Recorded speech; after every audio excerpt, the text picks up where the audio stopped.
I'm in Inglewood, living off Arborvitae. I'm on government assistance, and I run out of money, and I had to buy Pampers for Jelani. And I had $11.42 in the bank. And I remember wrapping my son in a towel for 2 days. You know, someone said, because when I tell the story, I always get teary-eyed. And someone said, do you fabricate the tears because you've told the story so much? No, I'm a mama. Every time I tell the story, I feel it again. I remember the second day, like you said, I had my hand on Jelani's stomach, and I said, don't worry, baby. Mommy will never be this broke or broken again. And that day, what shifted for me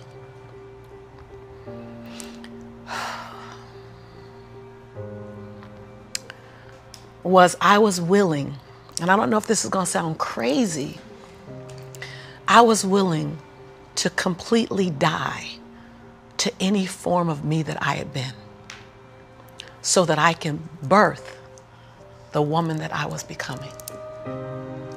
The reason why a lot of people won't become who they want is because they're too attached to who they've been. And you hear it all the time when people say, I've always been this way. Okay, well, if that's working for you, keep doing that. I knew it wasn't working for me any longer. I had hit my version of rock bottom. So I was willing to let go of everything and everybody. See, another reason why people won't get there is because the doorway is for you to fit through. You're trying to carry everybody else through because you're trying to be Rescue 911. And you got to rescue you first. I am much more valuable to my family and to my community because I was willing to let them go through the door myself, teach myself, learn myself, condition myself, and then come back and get them. I'm much more valuable to them now. But I had to go through a window time of 10 years of judgment. You leaving us, hanging out with white people all the time. You going to these crazy countries. We don't know what I had to be willing to allow my conviction to make me inconvenienced. See, we want to grow, but we want to stay liked by everybody. I was willing to be my own rescue at the risk of your approval. But most of us aren't like that. Facebook is an example. We want to be liked. Well, I woke up and I like myself today, so your like is extra. My job is to like me first. I was willing to say every day, Lisa, you like you? Lisa, are you proud of you? Lisa, are you playing full out? Every day before I checked in with anybody else. That's lonely, by the way. Why won't most people do it? Because it's scary and it's lonely. So what did I do? I was willing to find people who had what I didn't have, who were living lives that I wasn't living, who believed things that I didn't know about, and I was willing to become their student. I got up every day and I ate a slice of humble pie. See, when you get to this level, even me 10 years ago, you can get caught up by reading your own fine print. See, whenever I hear people reading my bio, before I came on and you read my bio, I'm in the back going, yeah, yeah, yeah, yeah, yeah, yeah, yeah, yeah, yeah. Because I don't want to ever think I arrived. That bio is old. You should be interested in my future. Oh, that's my bio. What's my future? Oh, what are you doing? Who am I becoming for 2020? And we get caught up in our bios. We get caught up in our status. I never allowed that to stop me from going and sitting at the hem of someone and saying, what do you know about wealth? See, because there's 3 forms to money. There's 3 relationships to money. We learn how to earn it, we learn how to keep it, and we learn how to grow it. Well, I learned how to earn it because my theme song was, I'm a hustler, baby. And I want you to know, everybody with me, it ain't where I've been, but where I'm about to go. So I was singing that song. That was good. They know, right? I was singing that song when I was working out of my closet as my office. I was in a walk-in closet where you really couldn't walk in, you stepped in and turned, right? and the clothes rack, you know how you have the hanger rack, I had pant hangers in the closet and I had manila folders clipping on the pant hangers. Those are my client files. And I would sit there and I put $2.99 mirrors that you get from CVS. I put them all around my closet walls so that I can make my office look bigger. I worked out of that closet office for 4 years, singing that song. It ain't where I've been, but where I'm about to go. I knew that. I knew how to make money. I didn't know how to keep it because ain't nobody had none in my family. So keeping wasn't an issue. Growing was never an issue. So I went to people who knew how to make it, keep it, grow it. I went to people who was about serving others to the highest level. See, I make a lot of money because I serve more people. See, all your success is on the other side of service. People trying to make money, if it begins and ends with money, it's going to be a short-lived victory. But if it's about transforming lives, then the wind keeps going and going and growing and growing. So I went to people that knew what I didn't know. And I killed my ego every day, murdered my she-go every day. Because I got a big she-go. I mean, come on, right? Every day, Tom. And I got hungry and I learned. I went to the same training 42 times. Yes, I said 42. Some folk will stop because I've been there already. I learned that already. Yeah. No, I wasn't there. I wanted to be able to finish their sentences. I want to know what you know. I want to walk like you, talk like you, and then I want to then embed me in it. But success leaves clues. We're just not picking them up. I was the only African-American person at this conference. I was one of 2 women at this conference. Within the last 29 sessions, I led the conference. But I was willing to be the student first. So that's what I did, number 1. And number 2, I looked at every toxic behavior in my life. Everyone. You see me go behind my own black curtain. People don't want to tell on yourself. You're trying to protect. You're trying to do 4 things. You're trying to protect, prove, hide, and defend. If you wake up every day and say, I have nothing to protect, I have nothing to prove, I have nothing to hide, I have nothing to defend. Now, who do I choose to be? Because your energy is consumed with protecting, proving, hiding, and defending. Right. But if you let go of that, then now you're in creation. Every day I told myself that. Every day I got in the mirror and I said 3 sentences. And I gave each sentence 7 different endings. And at times I was crying so hard I couldn't understand myself because the ending, the sentence was so difficult to say. Every day I looked in the mirror and said, Lisa, I'm proud that you. And I found 7 different things to celebrate Lisa for because we are under-celebrated. Because you want someone to celebrate you more than you celebrating yourself. You want to hear thank you from others more than you're thanking yourself. You want to hear other people say, I love you more than you saying, I love yourself. You are teaching the world. I said this on Oprah. When I said this on Oprah, she said, oh my God, I believe the exact same thing. So I knew I had one thing right. The world is looking at you and following your example of how to treat you. How to treat you. They're following your example of how to treat you. So how you treat you, the world's going to follow your lead. So I had to start treating Lisa better because I was everything for everybody but nothing for myself. And so every day I got in the mirror and I completed 3 sentences. Lisa, I'm proud of you for. Second thing, Lisa, I forgive you for. Whew. That one took me down daily because I'd had a son with a man who was now in prison, my biggest nightmare, my greatest nightmare. I had been in a relationship that turned mentally and then physically abusive when my son was 3 years old. I made money but lost it. I was on government assistance. I was on welfare. I was on WIC, Women, Infant, and Children. I got a lot of forgiveness that I had to do. But I was willing to forgive myself every day. And every day I said the same thing for like 6 months until it got easier. And then one day I went, Lisa, I forgive you for it. And that thing didn't come up anymore. I was like, ooh, okay, on to the next. 7 different endings. And the last thing I did every day, last sentence, is Lisa, I commit to you that. Because we make bigger commitments to other people. If I commit to y'all something, ride or die, you can bet your last dime that I'm going to be there. I'm going to show up. You're going to get 2 dimes. But I would make commitments for me, for myself, and I wouldn't do it. I.e. my weight. That's interesting. So I started every day celebrating Lisa, forgiving Lisa, and making a commitment to Lisa. And then I was willing to invest money in me. I love this story. I was willing to invest money in me. Literally. Literally. Literally. I worked at LA Unified School District. And I knew I couldn't stay there because they needed a degree. I didn't have a degree. They didn't seem happy. I wanted to be happy. So I would have my son at daycare during the day. I'd work 9 hours. I'd pick him up from daycare, take him back to my office.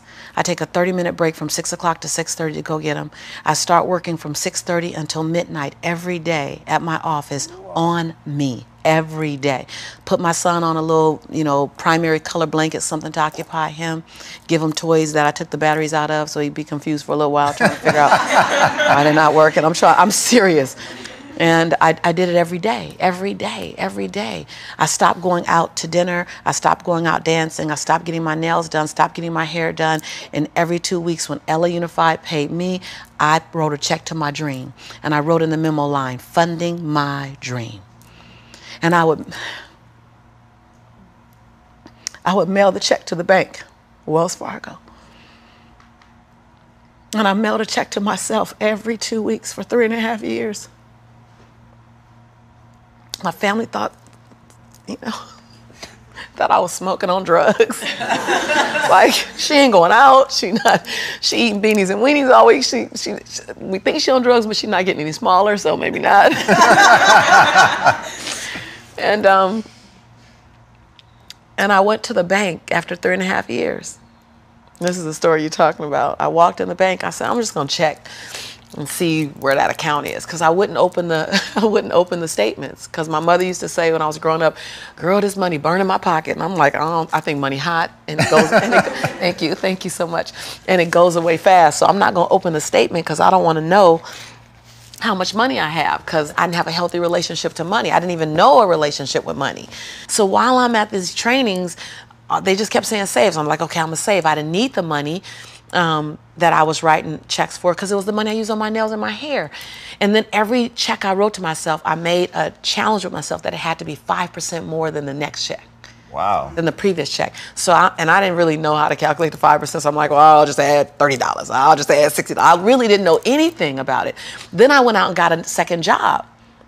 And I started working in the evenings, less on my business and more out on jobs, so I can write a bigger check. So I learned how to live on $31,000. That's all I was living on, $31,000. We can make it. We got it. I sold my Altima. I had at the time. I bought an old Ford Explorer. You know, I just skinnied down. I moved out of my 3-bedroom house. I moved in with a roommate. She smoked even, and I was like, okay, I'm gonna put towels under the base of the door. Y'all, you gotta be inconvenienced. I put towels on the base of the door so the smoke wouldn't come in the room with me and my son. We slept side by side in the same bed. Went from a 3-bedroom, 3-bathroom house, 2-story, to a roommate, because I was willing to write a check to fund my dream. And I kept writing, funding my dream, funding my dream, funding my dream. And I walked in the Wells Fargo 3.5 years later, and I gave her my name. I said, hi, my name is Lisa Nichols. And she's like, you the funding my dream lady. I was like, yeah. So all these tellers came running around. The manager came around, because I guess everybody had processed a check or two. Right. And they were like, we all been wondering, like everybody wants to know, what's the dream you funded? And I was like, I don't know, but it's gonna cost some money. Think I got a little money now to fund the dream. And so I said, I just came to get my balance and to see where it is, because I haven't opened any of the statements. They were like, what? I said, no, I haven't opened any of the statements because money burns my mama's pocket, so it might burn my pocket, so I don't want to spend it. So she wrote the balance down. You know how they write the balance down, and she turned it and passed it to me, and I looked at it, and I said, no, ma'am, my name is Lisa Shante Nichols. This is my social security number. I don't even want that money because y'all gonna want it back, and I don't want to get in trouble, so can you just give me my account? Because I didn't know anyone in my family that had $5,000 in their account, $10,000 in the account. So when you write down that I have $62,500 in my account, that's not mine. And so they all teared up, like everybody started crying. They're like, no, it's yours. I looked down at my son, Jelani, who was 5 years old now, and I said, Jelani, I think life is going to change for you and mommy. Oh. My son said, Mommy, can we finally go to McDonald's now? So, because I've been making them homemade Big Macs for a while. I was like, Mama can make you a better Big Mac than, Ronald McDonald. So, because I was willing to inconvenience my entire life. My entire life. I was willing to disrupt my entire life to buy my future, to buy my possibility, to give my dream a chance. See, we're not supposed to tuck our dreams in on the pillow when we get up in the morning. We're not supposed to leave them at home and go and fulfill somebody else's dream. We're not supposed to do that. That's not what we're wired to do. That's not who we are. Your human spirit doesn't care about the economy. The human spirit doesn't care that my son's father went to prison. The human spirit doesn't care what's happened to your family. The human spirit doesn't care about the past. You may have been molested, or your family may have been broke, or you may have been betrayed, or you may have a divorce. Your human spirit doesn't care about any of that. Your human spirit simply says, what's our command for tomorrow? What do you want to create? It's not keeping score. Your brain is keeping score, because your brain is designed to keep you safe. Your soul, your intuition, your human spirit is designed to make you soar. And when you get to the edge of that stage, I want to get up right now. Can I get up right now? You can whatever you want. Okay. Think I'm going to tell Lisa Nichols no? Come on now. When you get to the edge, your brain will always tell you to step back. It's always going to tell you to step back, because you can fall. Always. It's going to tell you to step back. Because before you fell, the last time you did this, you saw someone else fail. You could hurt. You could be off work. It's going to tell you. It's designed to keep you safe. So you have to be willing to play between your brain and your soul. And on some days, you got to just listen to your soul. And you got to say, I'm going to leap. I'm going to get to the edge. Most people are at the edge, and you're standing at the edge and you're watching everyone else fly. That's Pimp My Ride, Watch My Crib, all this stuff. You know, watching people's lives on Facebook. You're at the edge, watching someone else live, wondering what it's going to be like when you jump without ever jumping. And I'm just here to tell you, jump. Because only three things can happen. You're either going to jump and fly, or you're going to jump and fall on something soft, or you're going to fall down hard. Either way, you're going to get back up. You already know you got what it takes to get back up. Your greatest fear is not that you will fall. Your greatest fear is that you will live a full life and never fly, that you never leaped. You're not afraid of dying.